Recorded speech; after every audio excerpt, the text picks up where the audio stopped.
L'exposition au radon, c'est la deuxième cause de cancer du poumon au Canada, mais la première chez les non-fumeurs. Le radon, c'est un gaz radioactif qu'on retrouve naturellement dans la croûte terrestre.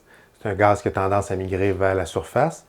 Quand on le retrouve dans l'air extérieur, ce n'est pas une préoccupation, mais c'est aussi un gaz qui a tendance à migrer à l'intérieur des résidences. Et c'est à ce moment-là que ça devient une préoccupation de santé publique. Le radon s'introduit dans les résidences généralement par les fondations, lorsqu'elles sont fissurées, cassées. Mais le radon va aussi prendre différentes voies d'accès, comme par exemple les trous pour l'électricité, les trous pour la tuyauterie, les puisards aussi qu'on retrouve dans la fondation ou les vides sanitaires.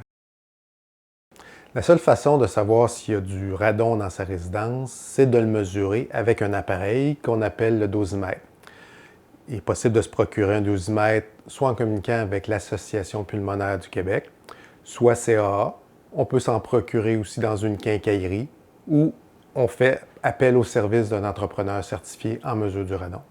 Le dosimètre doit être installé dans la pièce la plus basse de la résidence. Une pièce qui est habitée minimum 4 heures par jour. Ça peut être une chambre à coucher, une salle de travail ou une salle de séjour.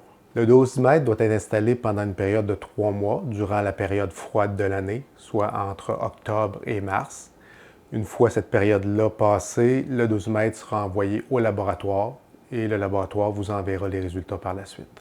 Une fois que vous aurez reçu votre résultat en provenance du laboratoire, vous devrez prendre une décision en fonction du résultat si vous devez mettre en place des mesures correctives. Ce qui est recommandé, c'est que si la concentration dépasse 200 becquerels par mètre cube, c'est de faire affaire avec un entrepreneur certifié en mesures correctives qui viendra avec vous établir un plan de match pour réduire les concentrations dans votre domicile. À la suite de ça, vous pourrez reprendre des mesures dans votre domicile pour s'assurer que les concentrations ont bien diminué au fil du temps.